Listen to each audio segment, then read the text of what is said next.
Alors bonjour à toutes et à tous, bienvenue dans ce deuxième épisode du podcast qui te donne les clés pour vivre ton cycle en toute sérénité.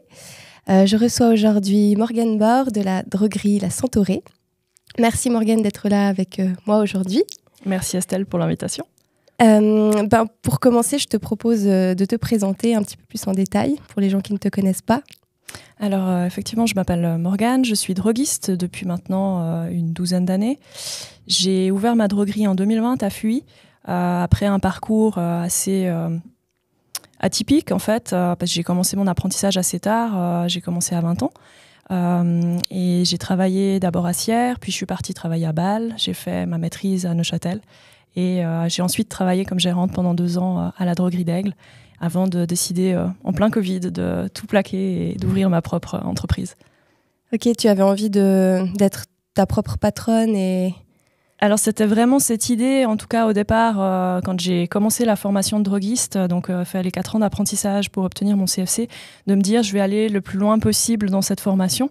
Et c'est un métier en fait qui ouvre énormément de portes, où on touche à beaucoup de domaines. Et j'avais envie justement de pouvoir aller au diplôme d'école supérieure, donc de faire encore ces 2 ans de formation pour avoir, si un jour je sentais l'envie, avoir l'opportunité d'aller au bout de ce projet. Ok. Et qu'est-ce qui t'a donné envie de travailler un peu plus spécifiquement avec les plantes au niveau de la phytothérapie? Est-ce que c'est un intérêt que tu as toujours eu ou est-ce que c'est venu par après? J'ai pas de grand-mère qui était, je dirais, la prêtresse de la famille ou la petite sorcière de la famille. Mais c'est vrai que mes parents m'ont toujours appris déjà à m'écouter et aussi à pas abuser des médicaments. On n'allait pas chez le médecin juste pour un rhume ou juste parce qu'on avait mal au ventre. Donc je pense que rapidement, j'ai pu tester sur moi-même peut-être sans mon consentement, quand j'étais vraiment toute petite, l'homéopathie, l'aromathérapie par le biais de ma maman, les fleurs de bar aussi. Et puis, je me rappelle en fait que lorsque j'ai décidé de faire le métier de droguiste, j'avais eu un petit accident au genou et j'étais allée à la pharmacie du coin pour chercher un patch ou quelque chose comme antidouleur et j'avais été servie par l'assistante en pharmacie qui, semble-t-il, était en formation. Elle avait à peu près mon âge. Et puis... pendant le service, je me suis dit, mais tiens, pourquoi est-ce que je ferais pas ça? Et j'avais pas envie de rester dans ce côté chimique, dans ce côté ordonnance, dans ce côté tout est chronométré, mesuré, tout est très cadré, très défini.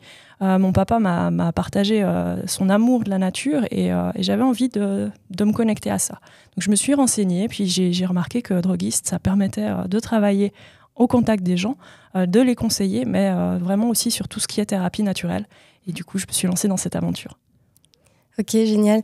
Et comme ici, on est sur un podcast qui touche au cycle menstruel. Avant d'aller un petit peu plus loin, si tu veux bien répondre, je serais curieuse de savoir comment toi, tu as vécu par le passé ou bien comment tu vis maintenant ton cycle menstruel.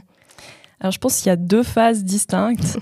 Assez chaotiques l'une et l'autre, mais très enrichissantes. En fait, la première, c'est que vers mes 16 ans, sans trop me poser de questions, j'ai commencé à prendre la pilule contraceptive parce que, pas pour confort, la découverte de la vie sexuelle, c'est plus simple, c'est plus sécure. Enfin, dans la tête des jeunes, c'est un peu ça, mais ils oublient aussi les risques d'infections sexuellement transmissibles ou les maladies qui pourraient être liées à ça.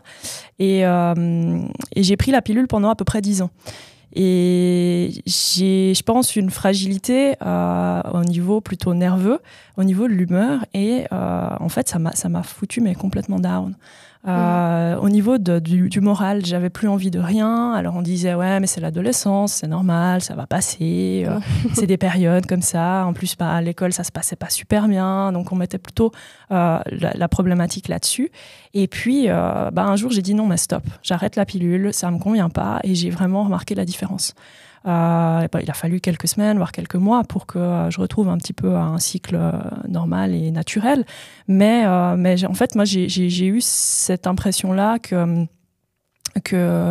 cette substance chimique que j'ingérais tous les jours, elle avait un impact que je ne pouvais pas contrôler. Et puis, c'est inattendu pour moi, parce que je me disais, mais comment est-ce que ça peut impacter mon humeur et mes émotions ? Et puis, du coup, j'ai dû apprendre à réapprivoiser les 10 années qui ont suivi la fin de la prise de la pilule, j'ai dû réapprivoiser mon cycle. Et j'ai eu aussi justement des périodes où je me disais, mais je comprends pas pourquoi, ces jours je suis irritable, j'ai envie de pleurer, etc. Et j'ai commencé à comprendre, par exemple, quelques jours avant mes règles, j'avais une baisse d'humeur où j'ai réappris à connaître des douleurs aussi du cycle, mais aussi à me dire, attends, là c'est pas normal, enfin, là c'est pas juste une contraction pour expulser ce qui doit être éliminé, là il y a ouais, les douleurs sont plus fortes ou je suis vraiment trop fatiguée, et de comprendre en fait que si j'étais trop stressée dans des périodes, ou bien si je mangeais mal, que je dormais mal, j'avais plus de douleurs ou j'avais plus de symptômes. Donc d'essayer d'anticiper ça aussi pour retrouver un rythme normal. Et je me rappelle une fois avoir... j'ai assez peu de tabous finalement sur mon cycle. Je trouve qu'il faut casser ces tabous, justement. Et je me rappelle une fois avoir discuté avec un ami, l'avoir rencontré pour boire un café, et puis il me dit « Ah, puis comment ça va ?» Puis je lui dis « Écoute, je suis un peu fatiguée, je suis pas super en forme, j'ai mes règles. » Il m'a dit « C'est super les femmes qui le disent, quoi. » J'ai dit « Ouais, alors souvent, on se ramasse plutôt l'inverse, la blague de « T'as tes règles, t'es chiante !» Alors qu'en fait, non, c'est aussi de signaler à son entourage « Aujourd'hui, je suis pas en forme. » C'est comme ça dans mon cycle. Écoute, on en reparle de ce projet dans quelques jours, dans une semaine, où là, je le sens pas, j'ai pas envie de rencontrer des gens, le prends pas perso, d'essayer de comprendre en fait ce qui se passe à l'intérieur de moi et de l'assumer. De dire, voilà, c'est physiologique. On a des moments où on a envie de voir des gens, on a des moments où on est fatigué, où on a de l'énergie, et d'apprendre à gérer notre quotidien qui est souvent très lisse et très normé. De pouvoir le dire aussi, là, moi, je le sens pas et je m'écoute. Oui. Ok, merci pour toutes ces choses que tu as vécues. C'est vrai que c'est super intéressant, comme tu as réussi à prendre conscience que déjà que quand tu étais sous contraception hormonale, tu étais coupée de certaines choses, et puis auquel tu t'es reconnectée une fois que tu as arrêté ta contraception. Et puis aussi, ce qui est hyper important, alors j'ai l'impression que maintenant ça commence vraiment à se démocratiser, que quand on a des inconforts de cycle qui prennent trop de place, c'est pas normal. Et puis qu'il y a des choses qui peuvent être mises en place, alors que ce soit dans la gestion de ton quotidien, comme tu l'as dit, où tu vas sentir quand est-ce que tu as envie de voir des gens ou de mener des projets, quand est-ce que tu as envie d'être plus dans du calme. Donc ça, c'est déjà une première chose, je pense, qui aide beaucoup à se sentir mieux quand on est moins en train de subir son quotidien. Et puis après, il y a différentes choses qui peuvent être mises en place. Ça sera un peu le sujet de ce podcast d'ailleurs. Et aujourd'hui, vu qu'on va parler des plantes, tu vas pouvoir justement nous expliquer quelles sont les plantes qu'on va pouvoir utiliser dans les différentes étapes de notre cycle pour justement, pas forcément tout supprimer et régler tous les problèmes, mais juste déjà se soulager, s'apaiser et puis avoir des cycles qui sont un peu plus sains et agréables à vivre. Parce qu'on en a quand même pour des années avec ces cycles, donc c'est bien si on peut les vivre au mieux, quoi. Et puis la ménopause, ça fait pas rêver. Quand je vois les clientes aussi, je me dis ok, donc en fait on la rote pendant tous les cycles, et puis des fois comment après la ménopause arrive et puis on n'est pas super cool non plus, donc ouais, là aussi c'est vrai que si on peut accompagner avec des thérapies naturelles et apprendre à anticiper et à s'écouter, je pense que c'est un réel bénéfice pour toute la vie d'une femme en fait. Oui. Et du coup, alors, est-ce que tu peux nous parler un petit peu des plantes, un peu les plantes phares pour ces différentes étapes du cycle ? Oui, alors déjà d'un point de vue historique, moi je pense que ce qui est important de rappeler, c'est que les plantes, elles étaient un peu considérées comme les remèdes de bonnes femmes. Enfin, cette expression, elle vient pas de nulle part. Ça veut dire qu'il y avait les femmes, elles étaient assez peu écoutées au niveau de leur santé, et puis la médecine à l'époque, au Moyen-Âge, et puis les époques qui ont suivi, elle était très orientée sur les hommes, et puis très peu accessible. Donc il y avait dans de nombreuses régions, et le Valais en est un exemple très marquant, une incapacité des gens à se rendre chez le médecin ou à faire appel à la médecine quand ils étaient malades. Donc le savoir passait en fait de femme en femme. Souvent c'était les sages-femmes qui soutenaient justement les femmes pendant leur grossesse, à l'accouchement et puis postpartum, qui avaient ce savoir des plantes et il y avait ce savoir de la femme. Donc les plantes en soi, elles sont vraiment très en lien avec les femmes et très en lien avec les troubles féminins. Et il y en a énormément justement qui sont utiles et souvent des plantes sauvages qu'on trouve dans l'environnement des paysans ou ce genre de choses dans la nature. Elles étaient là justement pour soulager les troubles féminins les plus courants. Peut-être avant d'entrer dans la présentation des plantes, je pense que ça pourrait être intéressant de juste simplement, si tu peux, toi, avec ton savoir, nous rappeler un petit peu quelles sont les hormones impliquées dans le cycle et puis comment est-ce que se déroule un cycle entre les règles et la fin. Oui, volontiers. Ça peut être intéressant. Alors, ce qu'il faut savoir déjà, c'est qu'un cycle, c'est décomposé en plusieurs parties qui vont chacune avoir leur spécificité, leurs hormones qui entrent en jeu et puis leur impact sur le corps et sur l'énergie et sur les émotions. Donc le cycle, il commence au moment des règles, en fait. Le premier jour des règles, ça correspond au premier jour du cycle. Et là, on entre dans ce qu'on appelle la phase préovulatoire ou la phase folliculaire, pour avoir le vrai mot. Et puis, durant cette phase, on va justement avoir pendant quelques jours les menstruations qui vont arriver. Et puis, c'est souvent une période... Alors, certaines personnes vont le vivre... assez mal parce que quand il y a justement un déséquilibre, on va avoir tendance à avoir des règles soit très abondantes, douloureuses ou alors très très faibles. Et voilà, ça peut être les signes d'un déséquilibre. Mais en moyenne, les menstruations, elles vont durer à peu près 3 à 5 jours. C'est aussi souvent une période où on va avoir plus besoin de se reposer, d'être un peu seul, vu que le corps, il va beaucoup travailler à ce moment-là. Et puis, en fait, dès qu'on entre dans le début de cette phase, on a une première hormone qui va entrer en jeu, qui est l'hormone FSH. Et en fait, ça provient tout commence dans l'hypophyse, donc une zone du cerveau qui va justement envoyer cette hormone, envoyer ce message aux ovaires pour leur dire, voilà, on commence un nouveau cycle, allez, on y va maintenant. Et puis, cette FSH, elle va venir agir au niveau des ovaires qui vont, dans chaque ovaire, on va avoir ce qu'on appelle les follicules, les petits œufs, qui vont se mettre à maturer. Et en maturant, en fait, ils vont sécréter les œstrogènes. C'est un peu, en général, cette hormone, tout le monde en a entendu parler. Donc, c'est une des hormones vraiment les plus importantes du cycle. À savoir qu'on en a toujours dans le corps, mais à cette période du cycle, on va en avoir vraiment une quantité de plus en plus grande. Et puis, ces œstrogènes, ils vont avoir plusieurs actions. Donc, ils vont venir agir sur l'endomètre pour qu'il se développe. Ils vont venir agir au niveau du col de l'utérus pour qu'il remonte, qu'il s'ouvre, qu'il se ramollisse. Et puis, vont venir aussi agir au niveau de la glaire cervicale qui va changer d'aspect, qui va gagner en qualité pour permettre le passage des spermatozoïdes.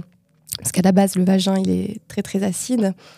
Voilà, donc on a ces œstrogènes et puis c'est souvent une période où justement après, une fois que les menstruations sont passées, on va commencer à retrouver de l'énergie, on va avoir envie de mener des projets, d'aller voir des gens. Après, chaque femme est différente bien sûr, et puis les œstrogènes, ils vont aussi avoir un rôle sur notre peau, sur la qualité de notre peau, sur nos cheveux, sur notre libido, voilà, donc là on est vraiment dans une période qui va être un peu une période de renouveau comme le printemps, quoi.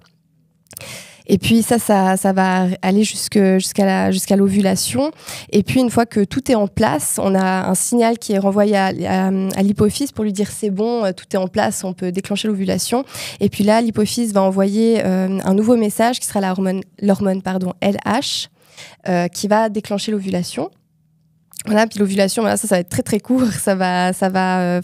Une fois que l'ovulation a eu lieu, l'ovocyte qui est justement expulsé du follicule va avoir une durée de vie d'un peu moins de 24 heures. Donc ça dure très très peu de temps. Et puis une fois que l'ovulation a eu lieu, on va entrer dans la dernière phase qui est la phase post-ovulatoire. Et puis là, le follicule qui a libéré l'ovocyte va se transformer en corps jaune. Cette enveloppe va se transformer en corps jaune qui va se mettre à sécréter de la progestérone, donc l'autre hormone très importante du cycle. Et puis cette progestérone, pareil, elle va aller agir sur l'endomètre pour continuer sa densification, etc. Elle va agir sur le col de l'utérus qui va se refermer, se redurcir. Et puis elle va agir de nouveau aussi sur la glaire qui va perdre en qualité, qui va devenir plus épaisse, pour empêcher le passage des spermatozoïdes. Et puis, comme la progestérone, elle vient pas mal stimuler la thyroïde, le métabolisme va s'accélérer et puis on va avoir une température basale qui va augmenter un petit peu, que parfois certaines personnes vont sentir parce qu'elles auront l'impression d'avoir un peu plus chaud. Et puis la progestérone, voilà, elle va aussi avoir différents rôles sur le système nerveux qu'elle apaise, sur la bonne santé des seins, par exemple. Enfin, voilà, elle va avoir aussi différents rôles. Et puis c'est souvent une période où justement on va commencer à avoir, pour certaines personnes, les premiers symptômes du syndrome prémenstruel, un peu plus de fatigue, plus envie de manger, parfois moins envie de voir des gens, envie d'être un peu plus seule. Certaines personnes seront parfois plus irritables, elles auront moins de libido. Enfin voilà, on a un peu l'autre opposé par rapport à la phase préovulatoire. Voilà. Super, merci. Ouais. Donc c'est clair qu'à l'époque, on n'avait pas toutes ces connaissances du cycle. Donc on employait les plantes par expérience. Et justement, plus on récoltait d'expérience, plus on se disait, tiens, cette plante, elle est bonne pour ça, elle est bonne pour ça. Mais par contre, ce qui est super intéressant actuellement, c'est qu'il y a de plus en plus d'études qui sont faites sur les plantes. Et on arrive à déterminer dans les plantes les principes actifs qui vont justement agir au niveau hormonal comme régulatrices ou bien comme inhibitrices ou comme similaires, en fait. On retrouve des substances dans la plante qui ont d'autres rôles qu'un rôle de reproduction chez la plante, mais qui ressemblent à nos propres hormones. Un exemple que je cite simplement, qu'on ne va pas rentrer en détail, mais c'est le trèfle rouge, qui est considéré, qui produit ce qu'on appelle des phytoœstrogènes. Donc c'est l'équivalent en fait de nos œstrogènes à nous, mais version végétale. Donc ça, c'est vrai que c'est super intéressant de voir aussi qu'au fil des ans, on s'est quand même intéressé. Ça reste actuellement très très difficile d'extraire, parce que dans une plante, en général, on a des dizaines et des dizaines de principes actifs différents. Donc c'est assez difficile finalement de dire quel est le principe actif qui agit, à quel dosage. Enfin, on ne peut pas standardiser comme on pourrait le faire en industrie pharmaceutique. Mais moi, ce que je trouve intéressant, si on fait un parallèle en fait entre le végétal et la femme, ou avec un être humain ou même un animal, c'est la complexité finalement.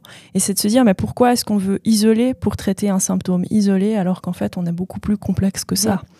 Donc la phytothérapie, pour ça, c'est plus une thérapie de régulation, d'harmonisation, mais l'avantage d'utiliser une plante dans son entier, c'est qu'on va vraiment aller sur différentes cibles, ou bien sous différents angles pour une même problématique, et selon moi c'est aussi beaucoup plus riche et moins fort que simplement neutraliser un signal, neutraliser une hormone ou la remplacer dans ce sens-là. Du coup, tu veux que je te présente un peu les plantes avec lesquelles je suis venue aujourd'hui?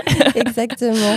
Alors, je suis venue un peu virtuellement avec, parce qu'actuellement, elles sont pas encore en fleurs et ça reste quand même la période la plus intéressante et la plus, je dirais, la plus ludique pour les voir, pour les rencontrer en nature.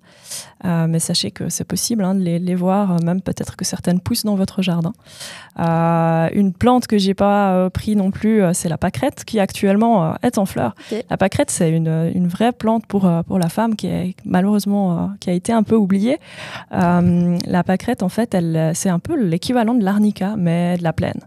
Donc on connaît bien l'arnica pour tout ce qui est hématome, traumatisme, choc, qu'on emploie peut-être en homéopathie, plutôt en granules.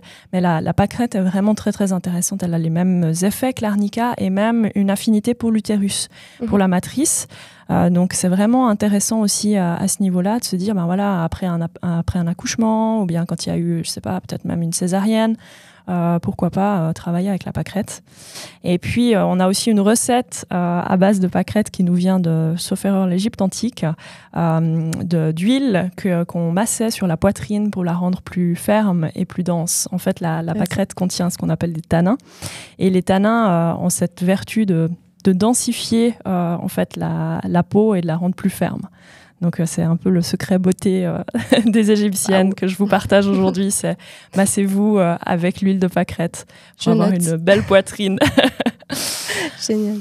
Alors, les plantes que j'ai prises aujourd'hui, que j'aimerais vous présenter, une des premières plantes, c'est l'Achillée millefeuille, qui doit en fait son nom millefeuille du fait que ses feuilles, on le voit un petit peu, sont très très découpées. On dirait qu'elle en a 1000. Donc c'est l'équivalent sauvage de notre camomille. Elle contient d'ailleurs les mêmes substances que la camomille, donc beaucoup d'huiles essentielles, ce qu'on appelle aussi des flavonoïdes, qui sont des puissants antioxydants. Et puis, du coup, on va pouvoir l'utiliser pour les mêmes indications que la camomille. Donc, tout ce qui va être maux de ventre, tout ce qui va être troubles digestifs, une forme d'irritabilité ou de nervosité. Ce qu'il faut savoir aussi, c'est que la camomille, son nom en latin, c'est matricaria. Donc, matrice, de nouveau, on retrouve vraiment ce nom-là dans le nom de la plante. Et donc, l'Achillée millefeuille, pour moi, elle a un côté très intéressant parce que elle a, je trouve, une énergie qui est d'un côté très yang, très masculine et très dans l'action. Elle a des tiges qui sont très droites, elle peut monter assez haut, très rigide. Et puis, elle a quand même ce côté aussi yin, justement, avec ses fleurs qui paraissent délicates, qui sont parfois un petit peu rosées, blanches. Enfin, en général, quand on est dans ces couleurs-là, on va plutôt parler d'une affinité pour les femmes. Et puis, du coup, elle a un fort pouvoir pour soulager les spasmes. Donc les personnes qui vont avoir, les femmes qui vont avoir des douleurs pendant les règles, parce que justement la musculature au niveau de la sphère gynécologique est toute contractée, qui vont présenter aussi peut-être des ballonnements ou une sensation de gonflement, l'Achillée millefeuille est vraiment une plante salvatrice pour elle. Et puis, quand on a fait quelques recherches sur l'Achillée millefeuille, on a constaté qu'elle avait des vertus progestérone mimétiques. Donc, on peut le dire progestérone-like, à plutôt utiliser dans la deuxième partie du cycle ou justement quand ces syndromes prémenstruels apparaissent pour un petit peu soulager tout ça. Ok. Ensuite, la deuxième grande plante pour les femmes, c'est l'alchémie. Que j'apprécie beaucoup. Ouais. Donc, en fait, elle a plein de noms, parce que c'est vrai que les noms scientifiques, ils sont venus même plus tard. À l'époque, les gens apprenaient à reconnaître les plantes souvent par rapport à leur forme. On peut l'appeler d'ailleurs patte d'oie parce que la forme de ses feuilles rappelle un petit peu l'empreinte d'une patte d'oie. Mais son nom, je dirais, le plus symbolique par rapport aux vertus qu'on va rechercher, c'est manteau de Notre-Dame. En allemand, on l'appelle d'ailleurs Frauenmantel. Donc vraiment, ce manteau, elle a un côté vraiment très protecteur pour la femme. Et c'est une plante qui est énormément employée, qui était beaucoup employée aussi par les sages-femmes pour accompagner l'accouchement et puis après l'accouchement pour réduire l'hémorragie ou pour aider à cicatriser plus rapidement. C'est une plante qui est très très riche en tanins. Et comme je disais tout à l'heure pour la pâquerette, donc les tanins ont cette vertu de raffermir les tissus, de les rendre imperméables d'une certaine manière. C'est d'ailleurs les tanins qu'on utilise pour tanner le cuir, qu'on utilisait à l'époque. Maintenant, c'est des tanins synthétiques, mais à l'époque, on utilisait les plantes. Et l'alchimie va du coup vraiment pouvoir permettre une redensification des tissus chez une personne qui, justement, après un accouchement, qui a de la peine à s'en remettre, ou bien qui a beaucoup de pertes aussi, pas forcément les règles, mais des pertes blanches. L'alchimie va vraiment aussi avoir un puissant effet antioxydant, anti-vieillissant, donc elle va accompagner justement aussi les femmes en périménopause. Et puis, elle est vraiment parfaite, je dirais aussi justement pendant les règles ou juste avant les règles, dans la transition en fait. L'alchimie, c'est vraiment une plante de transition et elle va être intéressante à ce niveau-là justement pour soulager les symptômes et pour essayer de réharmoniser aussi un cycle naturel. Mmh. Je suis assez impressionnée pour du coup la consommer régulièrement. C'est que les effets aussi sont assez rapides. En un cycle déjà, on voit une différence en l'utilisant. J'étais assez impressionnée de voir les effets. Je rebondis là-dessus parce que c'est vrai que parfois les gens disent mais j'en peux plus. Déjà, essayez pas d'attendre d'être au bout de votre vie pour venir voir les droguistes, s'il vous plaît. On peut vraiment aussi faire des choses en préventif, ou bien justement quand vous apprenez à vous connaître dès les premiers symptômes, d'essayer de dire c'est clair que si vous avez des troubles depuis des cycles et des cycles, des années, il faut comprendre que la plante, le temps qu'elle réharmonise tout ça, ça va prendre du temps. Mais par contre, c'est vrai que y a une puissance végétale qui peut déjà atténuer les symptômes rapidement, ou bien qui peut déjà orienter et donner un peu cet espoir de dire tiens, je sens quand même que ça va un peu mieux. Donc on peut, c'est pas parce que c'est naturel que ça paraît moins concentré ou que c'est juste une tisane entre guillemets que ça n'est pas efficace non plus. Donc c'est bien de le remarquer. Merci. Merci à toi. Une plante que je conseille beaucoup pour les troubles soit de la régularité, enfin les règles irrégulières, quand on a du spotting, sauf erreur, c'est comme ça qu'on appelle, ou quand on a des règles à tendance hémorragique, donc soit très longues, soit avec un flux très important. Une plante qui paye pas de mine, mais qui pousse absolument partout, c'est la bourse à Pasteur, qui a des vertus, du coup, ce qu'on appelle hémostatiques, donc qui va stopper les saignements. Et qui est également revitalisante et cicatrisante. Et là aussi, j'ai remarqué des résultats très très rapides. C'est une plante qu'on peut prendre vraiment pendant les règles, et j'ai des gens qui étaient surpris, enfin des femmes en l'occurrence, qui me disaient mais c'est dingue, depuis que je prends la bourse à Pasteur, mes règles elles durent que 2 jours. Avant j'en avais pour 6, 8, 10 jours, et là je la prends dès que mes règles arrivent, et ouais, le flux est nettement moins intense. C'est vraiment une plante qui va déployer ses effets très très rapidement. Et puis je la conseille aussi volontiers parce que c'est clair qu'une perte d'éléments, enfin là en l'occurrence c'est du sang, hein, mais une perte hémorragique, elle va puiser dans notre énergie et va nous fatiguer. Donc là, la bourse à Pasteur, elle permet aussi un peu de protéger, de préserver cette énergie vitale, et puis d'éviter qu'on soit à plat. Donc typiquement, même si vous n'avez pas des règles hyper abondantes ou hémorragiques, mais que chaque fois que vous arrivez dans votre cycle et puis que vous avez vos règles, vous êtes à plat, vous n'avez pas de jus, vous n'en pouvez plus, la bourse à Pasteur peut vraiment aussi agir sur cet aspect-là, et va être vraiment intéressante pour ça. Par contre, j'avoue, le goût est pas terrible, mais l'efficacité en vaut la peine. Oui, je crois que c'était en formation que j'avais entendu que la bourse à Pasteur a été utilisée aussi sur les champs de bataille pour calmer les hémorragies des soldats. En l'occurrence, c'était plutôt la Kilé millefeuille, la première que j'ai présentée, parce qu'elle a aussi ses vertus hémostatiques. Oui. Après, c'est sans doute probable que ils faisaient avec ce qu'ils avaient à disposition, et puis effectivement, la bourse à Pasteur pourrait tout à fait faire cet effet-là. Et puis pour la petite anecdote, la bourse à Pasteur, ça a rien à voir avec le pasteur dans le sens l'église.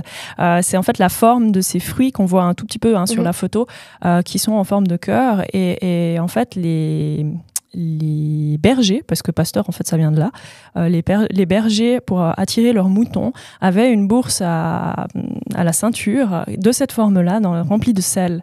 Et ils venaient, ils s'imprégnaient les mains de sel pour pouvoir approcher leur troupeau. Donc, pour moi, il y a aussi cette notion, justement, de garder le sel, de garder les minéraux essentiels dans cette image-là, qui finalement se retranscrit dans son nom. Et puis, c'est peut-être un peu tiré par les cheveux, mais j'aime bien aussi me rappeler des vertus des plantes comme ça, avec des petites histoires et des petites anecdotes. Oui. C'est plus facile. La prochaine, alors celle-ci, c'est, je pense, la plus connue. Pour le cycle, on en parle énormément. Oui, alors on en parle énormément. Enfin, moi, j'ai l'impression que les sages-femmes en parlent beaucoup pour préparer l'utérus en fait à l'accouchement, ou alors on la connaît pour ses fruits qu'on aime manger en été, ou bien pour la confiture que vous étalez sur votre tartine le matin. Mais on l'emploie aussi beaucoup en droguerie, et là où je la trouve vraiment très intéressante, au-delà de la tisane qui est prescrite justement par certaines sages-femmes, c'est en gémothérapie. En fait, la gémothérapie, c'est la thérapie par les bourgeons de plantes. Et dans les bourgeons, il faut imaginer en fait qu'on a les cellules souches en fait de la future plante. Elles sont elles sont pas encore différenciées. Et du coup, on a autant la vertu du fruit que de la feuille, que de la racine, de la tige, etc. Donc le bourgeon de framboisier, par exemple, moi je le conseille beaucoup aux jeunes filles qui commencent à être réglées, pour justement favoriser une transition en douceur entre l'enfance, l'adolescence et pendant la puberté.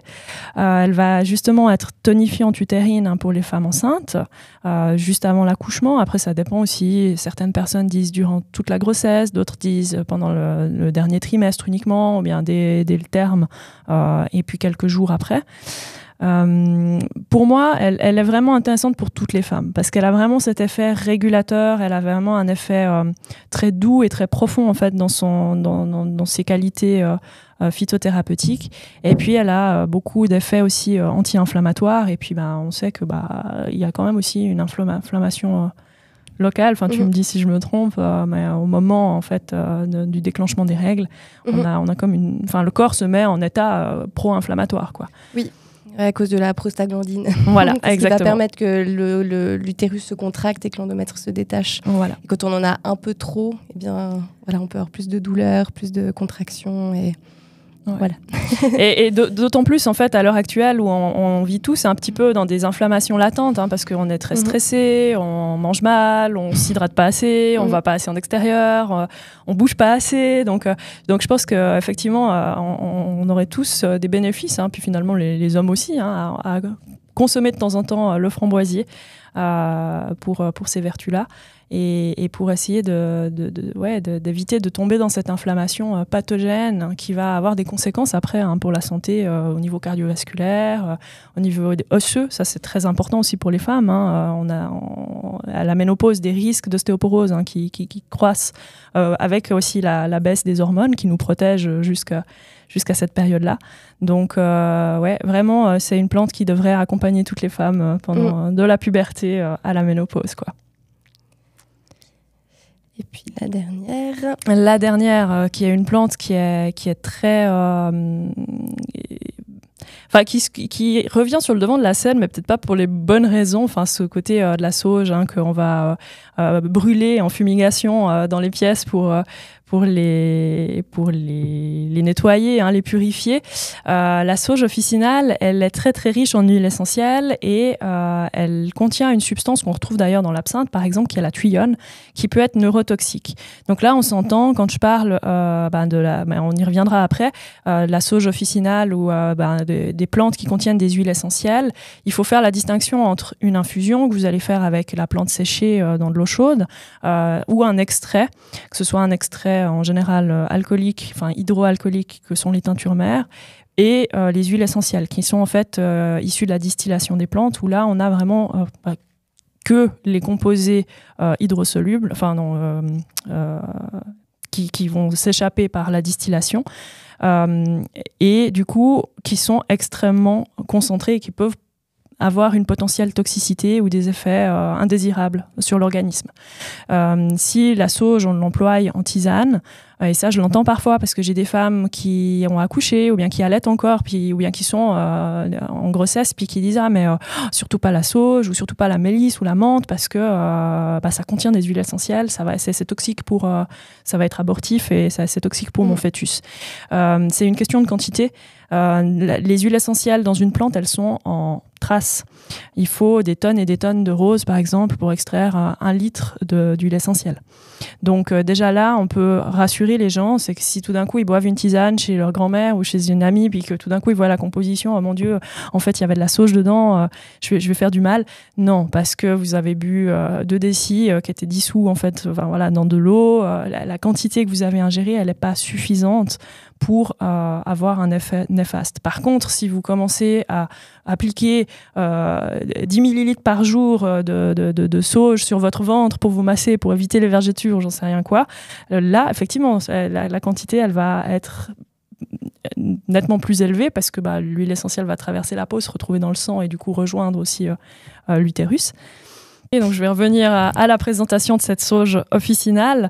J'ai mis aussi la présentation de la sauge sclarée, parce que c'est deux types de sauges qui sont très intéressantes et très importantes pour les femmes. Elles vont avoir un effet similaire aux œstrogènes.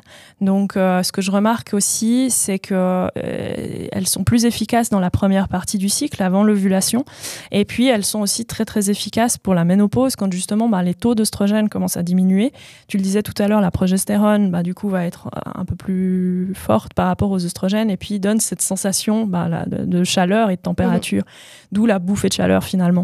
Et la sauge, elle est intéressante parce qu'elle contient des tanins qui vont avoir un effet antitranspirant et ces huiles essentielles vont calmer cet effet de chaleur en fait, vont remplacer les œstrogènes que notre corps ne fabrique plus et puis vont avoir un effet un peu régulateur au niveau du thermostat pour éviter qu'on soit trempe et puis qu'on doive se changer 18 fois par jour. Donc voilà, on reviendra sur les différentes formes galéniques ou sur les différents modes d'emploi des plantes tout à l'heure, mais on peut la trouver en droguerie, en pharmacie, dans les magasins naturels, sous des formes qui sont à la fois efficaces et pas nocives ou pas dangereuses. Mais ça demande toujours un peu de conseils et de connaissances. Ouais. C'est intéressant ce que tu dis par rapport aux quantités. Parce que par exemple, la sauge, comme elle est œstrogène-like, c'est vrai que, de ce que j'avais entendu, c'est que si on a déjà une problématique comme de l'hyperœstrogénie, où on a tendance à avoir trop d'œstrogène, tout ce qui est phytoœstrogène, il faut faire attention. En fait, ça peut avoir un peu les deux effets. Ça peut à la fois booster les œstrogènes, parfois ça peut même les aider un peu à diminuer, mais ça dépend vraiment de la quantité qu'on consomme. C'est vrai que si on a déjà tendance à avoir trop d'œstrogène, ce serait vraiment pas pertinent de prendre énormément de sauge tous les jours. Mais comme tu dis, c'est une histoire plutôt de quantité. Et si c'est des petites quantités, on prend pas trop de risques. Ouais, c'est ça. Oui, du coup, tu parlais aussi maintenant, j'ai vu que tu avais fait une slide sur la spagyrie. Voilà, c'est typiquement pour les femmes qui seraient un peu inquiètes ou bien qui cherchent à tomber enceinte, par exemple, et puis qui aimeraient quand même un remède naturel, mais qu'elles puissent prendre pendant la grossesse ou même pendant l'allaitement. Il y a une thérapie qu'on emploie beaucoup en droguerie et que je trouve très intéressante, qui est en fait la spagyrie. C'est une thérapie très très ancienne qui a été un petit peu plus développée en fait au Moyen-Âge et puis qui actuellement est encore utilisée et dont les bases sont relativement restées les mêmes, qui permet en fait une extraction des principes actifs des plantes et de certains minéraux qui sont à la fois globaux, donc qui permettent vraiment de travailler sur différents niveaux aussi chez l'être humain, autant le niveau physique que émotionnel et même une certaine énergétique, parce que finalement le cycle est là aussi pour nous montrer qu'il y a un rythme, que notre vie est rythmée par des cycles justement successifs. Donc la spagyrie, elle est vraiment intéressante parce qu'elle peut agir aussi à ce niveau-là. Et puis j'ai mis justement sur cette slide un peu la manière de fabriquer et d'isoler en fait les substances actives des plantes pour créer une essence spagyrique que moi-même après je vais les mélanger entre elles en fonction des symptômes et de la problématique de la femme qui vient me consulter ou de la personne, parce que c'est pas que destiné aux femmes. On peut vraiment avec la spagyrie traiter un grand nombre de maladies, accompagner de nombreuses maladies ou prévenir certains troubles. Donc la première étape, ça va être évidemment de récolter la plante qu'on va ensuite faire macérer dans des grands fûts, un petit peu comme quand on veut faire de la bière, parce qu'on y rajoute des levures. Et puis en fait, ces levures vont prédigérer la plante, vont permettre déjà une extraction de certains principes actifs, vont produire de l'alcool. Et puis l'alcool est un excellent solvant aussi pour un bon nombre de principes actifs des plantes, de familles de principes actifs. On va prendre la partie liquide ensuite pour faire une distillation, pour extraire ce qu'on dit l'âme de la plante, et puis justement toutes les parties qui seraient extraites, les huiles essentielles ou les parties volatiles en fait de la plante. On garde la partie, je dirais les restes de la plante, donc pas la partie aqueuse, qu'on va calciner, donc porter à des températures très très hautes pour récolter les sels minéraux. Les sels minéraux, c'est la structure. En spagyrie, ça correspondrait à notre corps, en fait, notre enveloppe corporelle, notre ossature. Donc ça a vraiment cette notion plus justement de corps et âme.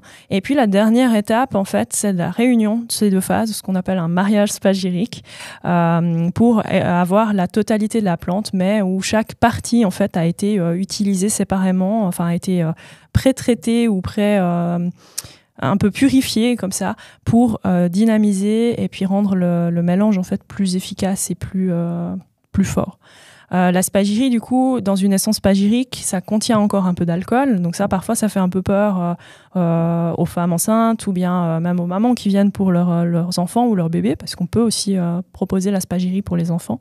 Ce qu'il faut savoir, c'est que vu qu'elle est très concentrée, la quantité d'alcool qui va être ingérée par la prise régulière, qui est soit en nombre de gouttes, c'est quelques gouttes, 3-4 gouttes par prise, soit en spray, elle est plus faible que ce qu'on aurait dans une sauce à salade à cause du vinaigre ou bien dans un jus d'orange avec une banane bien mûre. Donc là, déjà, on peut rassurer les gens à ce niveau-là. C'est qu'on a un produit qui actuellement est fait en laboratoire, donc qui est vraiment très sûr, où ils sont normés, où ils doivent vraiment analyser, etc. C'est pas genre l'alambic dans le garage du coin et puis je récolte mes plantes et puis voilà. Et puis aussi on a une qualité au niveau de l'extrait final qui permet aussi une grande sécurité de l'utilisation. Et je trouve que pour ça la spagyrie est vraiment très très intéressante. Ok. Du coup, je vais tout de suite rebondir sur cette question. Donc là, tu as parlé de la spagyrie. Il y a évidemment les tisanes qu'on connaît bien. Avant, tu as parlé du macérat, par exemple, pour la pâquerette. Est-ce qu'il y a encore d'autres d'autres formats sous lesquels on peut utiliser la phytothérapie? Oui, on trouve aussi dans le commerce des extraits secs qu'on va trouver sous forme de gélules ou de comprimés. Donc c'est vrai que nous, dans notre médecine occidentale, on a vraiment cette habitude du médicament, de cette pastille qu'on prend avec un verre d'eau et puis voilà, fini, terminé. Donc je pense que la phytothérapie a suivi quand même aussi un peu cette mode-là pour pouvoir toucher un plus grand nombre. Donc on trouve par exemple des pastilles de sauge pour les bouffées de chaleur ou bien des pastilles d'achillée millefeuille pour calmer les spasmes. La bardane dont je n'ai pas parlé par exemple pour la peau. En fait, je vais choisir les extraits en fonction des symptômes aussi. C'est vrai que ça peut être pratique de se dire je prends juste ma petite pilule et puis voilà, je me pose pas plus de questions. Mais typiquement la spagyrie ou les teintures mères, donc les extraits hydroalcooliques des plantes, vont être intéressants parce qu'on peut combiner à désir d'une certaine manière, selon nos envies. Donc ça, c'est vrai que c'est vraiment utile. Et puis les infusions, typiquement, parfois j'ai des gens qui me disent par exemple la rétention d'eau, ça c'est un exemple typique. Donc chaque fois que j'ai mes règles ou bien quelques jours avant mes règles, j'ai l'impression d'être un bibendum, je suis toute gonflée, j'aimerais quelque chose pour éliminer ça. Et puis souvent ce que je constate, c'est qu'en fait il y a un manque d'apport hydrique chez ces femmes. Qui fait que l'eau elle stagne, l'eau elle reste. Et donc j'essaie de leur expliquer qu'en faisant une infusion, en se préparant 3 décis 3 fois par jour ou même 1 litre qu'elles vont boire sur la journée, elles vont stimuler les reins qui vont stimuler aussi l'élimination de l'eau dans le corps, qui stagne dans le corps. Donc on choisit aussi un peu la galénique en fonction des symptômes qu'il y a autour et puis en se disant mais qu'est-ce qu'on veut ? Sur quoi est-ce qu'on veut vraiment agir et comment est-ce qu'on peut renforcer l'action. Donc c'est vrai que les plantes vont avoir cet effet-là, mais le type d'extrait peut renforcer aussi les vertus des plantes. Mmh. D'accord. Et je pense que ce qui va intéresser aussi certaines personnes, c'est de savoir est-ce que la phytothérapie, ça peut aider à soulager certaines pathologies, où on va là au-delà des simples inconforts du cycle, mais où on va parler par exemple d'endométriose, de syndrome des ovaires polykystiques ou d'autres... par exemple, dans le cas de l'endométriose, on a cette problématique des cellules endométriales qui vont aller se répandre un petit peu à des endroits où elles ne sont pas censées être et qui vont du coup provoquer différents symptômes, notamment des douleurs. Souvent, c'est le symptôme le plus caractéristique. Et puis, typiquement, dans le cas de l'endométriose, on a à la fois un facteur d'inflammation, à la fois un facteur de déséquilibre hormonal, un facteur immunitaire aussi souvent. Dans le cas des syndromes des ovaires polykystiques, on a cette problématique de trop d'androgènes, de résistance à l'insuline. Enfin, ce qui est intéressant avec les pathologies du cycle, et ça rejoint ce que tu disais avant sur les intérêts de la phytothérapie, c'est que très souvent, c'est pas un problème, mais c'est un ensemble de facteurs qui s'entremêlent, etc. Du coup, je me dis, vu que dans la phytothérapie, on va travailler sur le côté harmonisation globale, tu vas peut-être pas rentrer dans les détails pour chaque pathologie, mais est-ce qu'on peut utiliser justement ces plantes pour soulager ? Oui, alors tout à fait. Déjà, comme tu le dis, si on reprend l'exemple de la camomille, une plante aussi va agir sur différents effets et sur différents symptômes. Donc déjà, de pouvoir travailler avec une plante, c'est déjà hyper intéressant parce que ça permet déjà d'agir sur plein de symptômes. Et puis, pour rappeler, la phytothérapie et puis toutes les thérapies en lien avec les plantes, c'est ce qu'on appelle les thérapies complémentaires. Et je pense qu'on a tendance à l'oublier dans notre manière de soigner et d'accompagner les femmes. C'est que souvent, vous avez un diagnostic qui va être posé. Vous avez le syndrome des ovaires polykystiques, vous avez de l'endométriose. On peut rien faire. Il faut attendre que ça se dégrade pour faire une opération. Enfin, je caricature parce qu'il n'y a pas que ça, mais c'est vrai qu'on est vite livré à soi-même. Et puis, on ne pense pas forcément thérapie complémentaire, complément. Et la phyto est une excellente thérapie pour ça.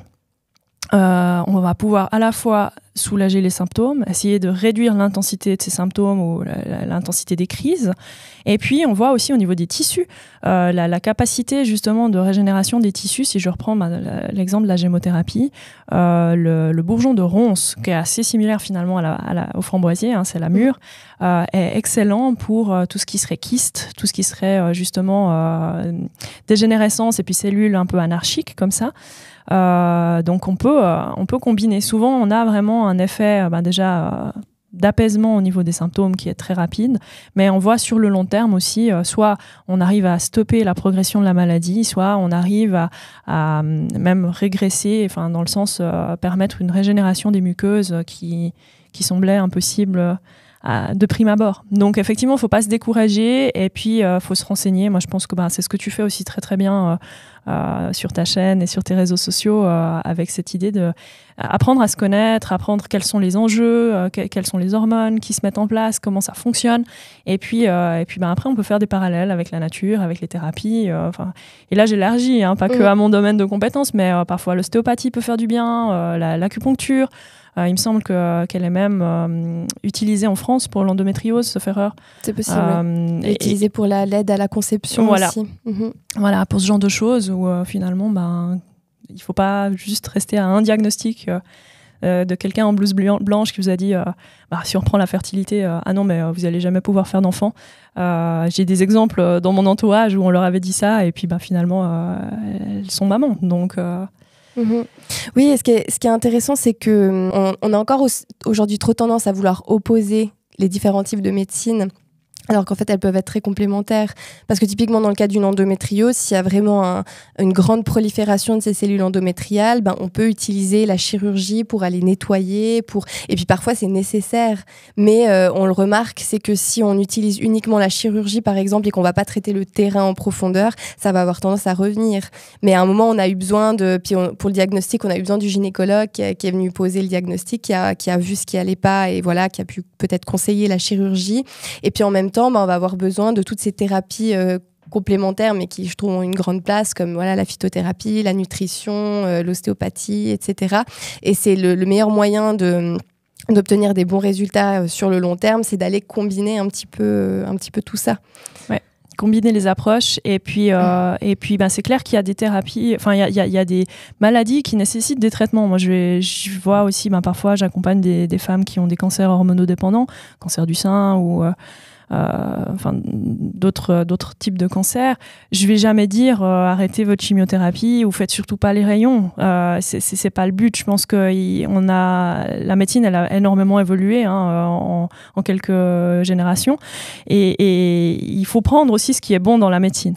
Par contre de nouveau, on peut allier les thérapies, on peut essayer de faire en sorte de réduire les effets secondaires d'une chimiothérapie ou bien d'améliorer la cicatrisation après l'utilisation de rayons. Je pense que c'est un changement de mentalité qui doit se faire et puis je pense que les femmes pour ça sont assez des bonnes ambassadrices, je crois, pour montrer quand il y a des problèmes au niveau sociétal ou des manques, d'essayer de se faire bouger les choses. Du coup, je vais quand même revenir sur cette phytothérapie pour prévenir certaines questions. Souvent, dans ce qui est un peu plus naturel, on a le côté c'est naturel. Donc, soit c'est naturel, ça sert à rien, j'en prends pas. Soit c'est naturel, donc de toute façon, je peux en prendre la quantité que je veux, ça n'aura pas d'impact. Je crois comprendre par des expériences et parce que j'ai pu entendre que la phytothérapie, c'est pas juste quelque chose qu'on peut prendre n'importe comment et qui n'aura pas d'impact. Donc, du coup, quelles sont les principales... Enfin, est-ce qu'il peut y avoir des contre-indications déjà par rapport à l'utilisation de certaines plantes de façon globale? À quoi il faut faire attention? Oui, tu l'as dit tout à l'heure, typiquement pour les œstrogènes, si on produit déjà trop d'œstrogènes, on ne va pas prendre un extrait quantifiable de trèfle. On ne va pas le prendre en extrait ou en tisane. Par contre, on va pouvoir le prendre en spagyrie ou en homéopathie parce qu'on est sur il y a pas suffisamment de substances d'un point de vue pondéral pour aller contrer des fonctions physiologiques. On va plus être dans une thérapie d'harmonisation. Donc déjà, certaines plantes vont avoir des contre-indications ou des effets secondaires selon l'extrait. Donc là, il faut déjà les connaître. Typiquement, on reprend la sauge qui peut être problématique aussi au niveau des œstrogènes. On a des plantes qui sont justement déconseillées en cas de cancer hormonodépendant. Donc là, de nouveau, on ne va pas prendre des huiles essentielles. Typiquement, chez une personne qui aurait un cancer, ou alors on va vraiment les diluer ou les appliquer avec précaution et avec connaissance. Et ces connaissances-là, elles sont pas Enfin, disons qu'on n'apprend pas ça à l'école. Ce serait bien si on apprenait un peu plus ça à l'école. Enfin, ça, après, de nouveau, je prêche pour ma paroisse. Mais je pense que, ouais, il y avait une connaissance autour des plantes qui était très empirique. Maintenant, à l'heure actuelle, on a vraiment des connaissances scientifiques. Et puis, il est temps un petit peu de les partager. Et tu le disais, l'expérience personnelle est aussi très enrichissante de tester sur soi-même des remèdes. Mais surtout, quand on n'est pas sûr, on reste pas sur juste un article qu'on a lu ou bien un post Instagram qu'on a vu ou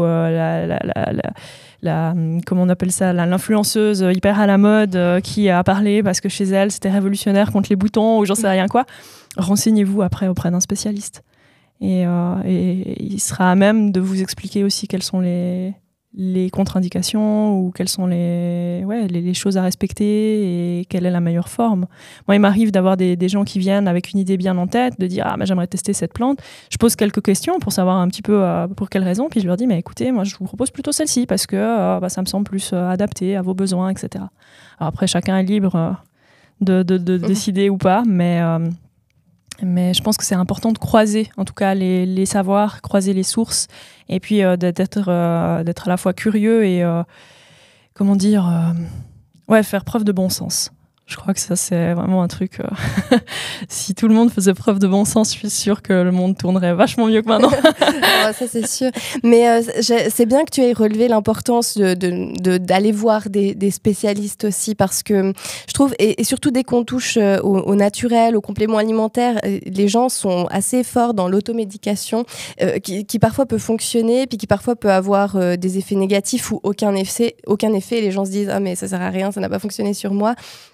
Et c'est comme si, j'ai l'impression que on a envie d'aller vite, de faire des économies, donc on préfère aller un peu soi-même, farfouiller, et puis parfois ça fonctionne du premier coup, et parfois on va perdre beaucoup de temps et d'argent à tester des choses tout seul dans son coin, alors que quand on va, ne serait-ce qu'en droguerie, déjà demander des conseils, ça permet d'aller cibler plus facilement la bonne chose. Et puis comme tu l'expliques là, ce qui est très intéressant, auquel j'y pensais pas forcément, mais c'est que finalement pour une même plante, eh bien il peut y avoir des formes qui vont ne pas convenir à la personne, mais ça ne veut pas dire que cette plante ne peut pas être utilisée, mais il faudra peut-être aller chercher une autre forme. Et ça, je pense que tout seul, quand on n'a pas les connaissances, on ne va pas y penser et on ne va pas trouver ce qui nous convient le mieux. Et je pense à ça parce que je discutais avec une amie il y a quelques jours, et elle me disait qu'elle avait testé un format de phytothérapie pour une problématique et qu'elle n'avait pas supporté le produit. Et je lui dis « Ah, mais c'est pas grave, c'est-à-dire qu'il y a sûrement quelque chose qui n'était pas adapté à toi, et il suffit que tu tentes une autre forme ou d'autres plantes. » Et elle avait l'air toute surprise, comme si un peu dans sa tête elle s'était dit « Ça n'a pas fonctionné, donc la phytothérapie c'est pas pour moi ». Alors que simplement elle n'avait pas pris le bon produit, et il y avait encore beaucoup de possibilités qu'elle pouvait utiliser en se faisant bien conseiller. C'est ça. Donc, merci de rappeler cette importance-là. Et du coup, s'il y a des personnes qui viennent te voir, comment est-ce que tu les conseilles ? Bon, tu as déjà donné quelques pistes, mais tu vas surtout leur poser des questions. Oui, alors après, il va y avoir deux manières d'agir. Enfin, en droguerie, je rebondis sur ton idée que parfois les gens dépensent beaucoup d'argent. Donc, en droguerie, le conseil est gratuit. Après, c'est vrai que s'il y a des problématiques assez longues et assez complexes, moi, j'aime bien quand même pouvoir faire comme une sorte de micro-consultation avec la personne pour pouvoir un peu comprendre son parcours, qu'est-ce qu'elle a déjà entrepris, qu'est-ce qu'elle a remarqué, qu'est-ce qu'elle a noté, comme une forme d'accompagnement. Mais si c'est déjà la personne n'a pas forcément envie d'investir ce temps-là ou s'est pas encore posé toutes ces questions, on peut déjà essayer des choses en phytothérapie avec lesquelles on a eu des expériences au fur et à mesure. Donc je vais poser des questions un petit peu d'ordre général, déjà au niveau des symptômes. Est-ce qu'il y a des choses qui aggravent, qui améliorent ces symptômes-là ? Est-ce qu'il y a des périodes ou des phénomènes déclencheurs de ces symptômes-là ? Et puis en fonction, je vais mélanger les plantes, et puis je vais choisir aussi la galénique. Comme je disais tout à l'heure, si l'eau a besoin d'être remise en circulation, j'aime bien la tisane ou les hydrolats. Si c'est plus d'ordre énergétique, on peut partir avec l'homéopathie ou la spagyrie. Et puis, s'il y a vraiment un terrain carencé ou s'il y a vraiment un gros épuisement au niveau aussi hormonal, la gémothérapie, par exemple, est excellente. La thérapie par les bourgeons va venir nettoyer ce terrain et va venir restimuler les forces d'auto-guérison du corps. Donc, ouais, c'est très personnalisable d'une part, c'est très personnel aussi selon les droguistes et puis selon les affinités avec les thérapies. Et puis c'est tout à fait adaptable. Moi en général je dis on teste ça sur un cycle. En général tout ce qui est hormonal, j'aime bien dire qu'il faut quand même compter 3 cycles pour voir une nette amélioration. On peut l'avoir déjà avant, mais pour avoir cet effet auto-régulation, je conseille en général 3 cycles. Mais dans tous les cas, je dis à la personne, mais revenez me voir, on rediscute, il y a peut-être des choses qui iront mieux, d'autres qui seront apparues. Donc vraiment, après, on adapte en fonction. Et puis, je peux accompagner la personne comme ça sur plusieurs cycles, sur plusieurs mois, sur plusieurs années, quoi. Donc en fonction des besoins et des envies, et puis la problématique aussi de base. Oui, d'accord. Je te remercie. Le temps file, donc je te propose qu'on prenne les 2 questions qui ont été posées par des internautes. Volontiers. Comme ça, qui sont des questions plus pratiques, donc c'est assez intéressant. La première, c'était qu'est-ce qu'on peut prendre en phytothérapie pour soutenir le post-pilule ? Ouais. Très intéressant comme sujet. Ça, c'est un gros sujet. Souvent, j'ai des femmes qui viennent et puis qui me disent qu'elles ont de la peine à tomber enceinte. Alors, de nouveau, ça, c'est multifactoriel. Je pense qu'il y a aussi une grande part d'hygiène de vie et puis toute cette pression qu'on met au niveau de la société. Il faut vite faire un enfant parce qu'après, tu n'auras plus l'énergie. Enfin bref, je ne vais pas rentrer en détail dans cet aspect-là. On le fera peut-être à l'occasion d'une autre rencontre. Mais la première chose que je leur demande, c'est quelle était leur contraception jusqu'à maintenant, depuis quand elles l'ont arrêtée. Et puis souvent, j'apprends qu'il y a eu plusieurs années de contraception chimique, que le corps, du coup, s'est habitué à ça et que le foie est souvent saturé. Donc, la toute première étape que je conseille à une personne qui aimerait se sevrer, qui aimerait changer de contraception ou ne plus prendre de contraception pour tomber enceinte, c'est de nettoyer le foie et les organes émonctoires, que sont les reins, les intestins, etc. Donc les plantes qui sont vraiment super pour le foie, c'est pas forcément les meilleures des plantes, c'est les plantes amères, comme l'artichaut, le chardon-marie, on a le pissenlit aussi, qui serait excellent, le genévrier, que je trouve très intéressant aussi, parce qu'il a un aspect aussi au niveau de la circulation sanguine et des reins. Et puis, déjà, dans une première étape, pendant 3 à 6 semaines, partir vraiment sur cette élimination et puis sur un petit peu remettre les compteurs à zéro au niveau des organes d'élimination et puis stimuler le métabolisme, aider à éliminer les toxines. Et puis, dans un second temps, on essaie de réguler un rythme normal et de production d'hormones. Et puis là aussi, on peut retravailler avec les plantes que j'ai citées tout à l'heure. Mais je dirais vraiment, la première étape, c'est drainer, nettoyer le foie. Vraiment. Oui, et ça peut se faire, je pense vraiment dans l'anticipation, parce que il y a des fois des personnes qui vont arrêter leur pilule, ça va bien se passer, puis d'autres qui vont arrêter leur pilule et elles vont se prendre un retour d'hormones super violent, et il y a des personnes que ça décourage et qui se disent moi je vais reprendre une contraception parce que c'est juste insupportable. Mais si dès le moment où on a décidé d'arrêter la contraception, tout de suite on va faire poser des actions en prévention, ça va permettre d'accompagner un peu plus en douceur le changement et la réharmonisation du cycle.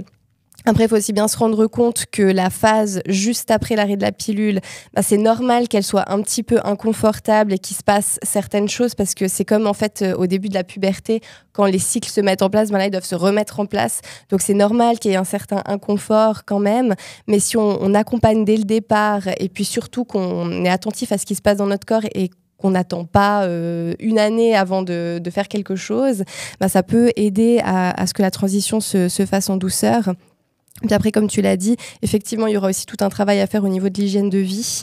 Donc, pensez à bien s'hydrater parce que, évidemment, quand on boit, on va plus souvent aux toilettes. Ça permet de participer à ce nettoyage.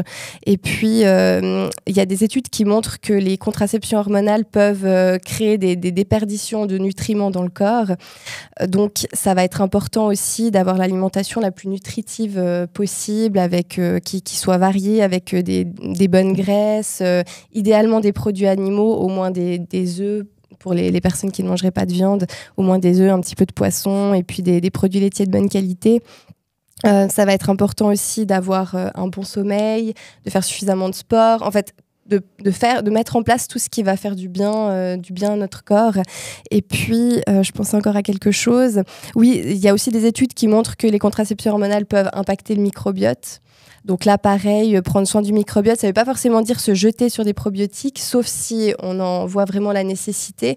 Mais déjà, pareil, une bonne alimentation, penser aux produits fermentés comme le kéfir, la choucroute, les légumes lacto-fermentés, les yogourts, enfin... Finalement, avoir l'hygiène de vie la plus saine possible, ça va aussi favoriser la transition et puis éviter trop de désagréments. Oui, tout à fait. Et puis en fait, ce que je constate aussi, c'est qu'une fois qu'on a nettoyé le foie, tout ce qu'on va mettre en place après est aussi plus efficace. Soit agit plus vite, soit justement sans trop de symptômes inconfortables ou d'effets indésirables. Donc ouais, vraiment le nettoyage et puis je dirais de recharger ensuite les batteries en nutriments, en bons éléments est absolument fondamental. C'est nos bases. Et tu as cité des exemples au niveau de l'alimentation. Oublions pas que l'alimentation, c'est notre première médecine. Donc il y a des choses toutes simples. Il n'y a pas besoin d'aller chercher une plante farfelue à l'autre bout du monde parce qu'au Pérou, c'est ce qu'ils utilisent pour se soigner. Il y a déjà de quoi faire chez nous et puis de quoi faire dans notre assiette. C'est ça. Et puis la deuxième question, alors ça rejoint pas mal de choses qui ont été dites, donc on va juste faire un petit résumé. Là, c'est une personne qui cherche des stratégies pour perdre moins de sang et avoir moins mal pendant ses règles, et puis aussi avoir moins de problèmes de peau et de sautes d'humeur. Donc, c'est une personne qui a l'air d'avoir des menstruations assez compliquées à gérer et puis pas mal de symptômes de syndrome prémenstruel aussi. C'est ça, le syndrome prémenstruel, il peut se manifester à différents niveaux. Donc là, déjà, au niveau de la peau, c'est un organe émonctoire aussi. Donc ça veut dire c'est aussi un organe d'élimination. Et c'est pas le premier. Donc sans doute que là, la personne, elle a les autres organes qui prennent le pas avant, qui sont un peu saturés, que ce soit le foie, les intestins, etc. Donc déjà, là, tu l'as dit tout à l'heure et je l'ai cité aussi, de bien drainer le foie avec les plantes amères, de refaire le microbiote, de soutenir au niveau intestinal, ça peut déjà améliorer au niveau de la peau. Et puis ça peut aussi améliorer au niveau de l'inflammation qu'il y a autour. Donc si c'est très douloureux et très spasmodique, s'il y a beaucoup de spasmes, moi je vais conseiller les oméga 3, le krill, donc c'est pas forcément issu des plantes, mais on en trouve également dans la bourrache. Ça pourrait aussi être intéressant au niveau des plantes. Et puis au niveau des règles hémorragiques, on va combiner l'alchimie, la bourse à Pasteur. Une autre plante dont j'ai pas parlé qu'on pourrait employer en hydrolat, donc en aromathérapie, ce serait la cyste, qui a aussi des sacrés effets à ce niveau-là, qui va renforcer aussi un peu notre système immunitaire, donc qui peut être intéressante aussi dans ces périodes de l'année un peu plus froides, ça dépend un petit peu. Et puis l'achillée millefeuille aussi, qui sera vraiment intéressante. Donc à prendre peut-être dans un premier temps tout au long du cycle, pendant 2 ou 3 cycles, puis après plus qu'au moment du syndrome prémenstruel ou au moment des règles en fonction des symptômes. Oui, et puis moi je rajouterais aussi pour cette personne que là il y a quand même pas mal de choses qui ne vont pas. Et c'est vrai que à première vue, après il faudrait pouvoir justement investiguer un peu plus en profondeur, mais à première vue c'est évident qu'il y a un déséquilibre hormonal. Et puis j'aurais envie de dire à cette personne que dans son cas, vu qu'il y a quand même pas mal de choses, ça pourrait valoir la peine aussi de faire un suivi un peu plus poussé, que ce soit avec l'observation du cycle ou bien en naturopathie ou en nutrition, pour aller aussi aller encore un petit peu plus loin dans justement ce qui est hygiène de vie, de pouvoir justement combiner typiquement la phytothérapie, mais avec aussi une nouvelle hygiène de vie, peut-être un peu de compléments alimentaires aussi. Comme tu as dit, les oméga 3, quand il y a de l'inflammation, c'est vrai que c'est assez pas mal. Et puis, on est beaucoup de personnes à être carencées en oméga 3 aujourd'hui. Donc, c'est vrai que, voilà, après, pour la peau, il peut y avoir aussi le zinc qui a montré des bons effets. Mais dans un cas comme ça, justement, si on veut être efficace et puis ne pas perdre trop de temps, ça vaut la peine de prendre un petit peu plus de temps au départ pour aller vraiment investiguer, justement. Je sais que si j'ai une personne comme ça qui vient me voir, je vais lui poser beaucoup plus de questions pour aller au-delà des quelques symptômes qu'elle mentionne, pour pouvoir vraiment avoir une cartographie un petit peu plus précise de la santé. Et j'imagine que si la personne, elle vient te voir, tu vas aussi lui poser plus de questions et lui proposer justement une petite consultation pour éviter d'aller tâtonner trop longtemps et de passer directement à des bonnes solutions. Parce que là, évidemment, à répondre comme ça, on peut donner des premières pistes, mais ça ne sera pas suffisant s'il y a vraiment des problématiques un peu plus profondes, quoi. C'est ça. Ouais, je constate souvent, je le disais un petit peu plus tôt, mais les gens viennent un peu dans un état d'urgence où ça va pas du tout et puis qu'il faut trouver une solution rapide. Alors oui, on peut soulager rapidement des symptômes, mais on va pas juste stopper les symptômes, quoi. Nous, on cherche toujours à trouver la cause et d'où l'intérêt finalement de cette complémentarité. Et c'est vrai que moi, j'ai à l'entrée de la droguerie, j'ai un panneau avec plein de cartes de thérapeutes.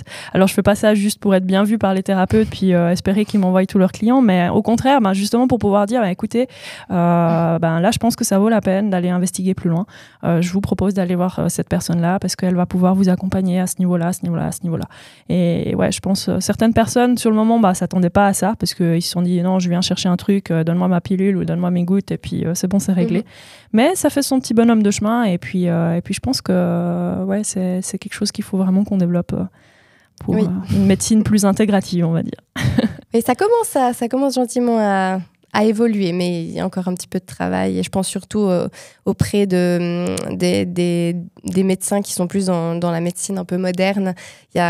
Certains sont plus ouverts que d'autres, mais il y a encore un petit peu de travail à faire et je pense que ça passera d'abord par les gens qui vont faire des expériences qui auront des apports positifs et qui ensuite pourront relayer ça un petit peu plus haut. Je pense que ça va d'abord partir des patients avant de partir des professionnels. Je te remercie, Morgane, pour cet échange qu'on va gentiment conclure, je pense. Je rappelle aussi, je ne crois pas que je l'ai dit au départ, que tu exerces à Fuy. Oui. Voilà, et que tu as un compte Instagram qui s'appelle Droguerie de la Centaurée. Ouais. Je le mettrai dans la description de la vidéo. Et pour terminer, j'aimerais te poser une toute dernière question qui est, ça signifie quoi pour toi bien vivre sa cyclicité au quotidien ? Je pense que ça part de l'intérieur, de savoir s'écouter et puis de savoir se respecter aussi. Et tu vois, je pratique un métier que j'essaye le plus possible en lien avec la nature et parfois on a tendance à oublier que nous aussi on fait partie de la nature. La nature, elle vit des cycles, elle vit des saisons et nous on peut les vivre aussi intérieurement, alors peut-être plus intensément chez les femmes que chez les hommes, mais je pense que les hommes ont aussi, on parle maintenant gentiment d'andropause, ce genre de choses, ça se libéralise un petit peu. Donc pour moi, j'essaie de vivre au quotidien en connexion en fait avec ce que je ressens à l'intérieur et puis en connexion avec ce que je ressens aussi à l'extérieur. Donc en hiver, j'ai moins d'énergie, je respecte, j'essaie pas de faire des apéros tous les soirs ou comme ça. Et je pense que c'est hyper bénéfique parce que ça permet de mieux savoir comment répartir ses projets, comment répartir son énergie et comment... voilà. Moi, je pense qu'il ne faut pas juste dire « Ah, moi, je vis mal mes règles parce que j'ai mal et puis c'est nul d'être une femme. » Mais plutôt de se dire « Bon, voilà, ok, là, j'ai pas d'énergie ou j'ai un peu mal, je m'écoute et je me respecte. Peut-être qu'effectivement, j'ai un peu trop voulu donner ces derniers temps et c'est temps aussi pour moi d'intégrer ou de recevoir. » Donc, on a beaucoup à apprendre. Et puis, une fois qu'on arrive un peu à comprendre sa cyclicité et son propre rythme, on apprend à danser avec, on apprend à expérimenter avec. Et je trouve ça très, très enrichissant. Ok, je te remercie pour cet échange. Et puis, je me réjouis de conseiller encore plus de phytothérapie à mes clientes. Merci à toi pour l'invitation. C'était vraiment super sympa. Et puis, je te dis à bientôt. À bientôt.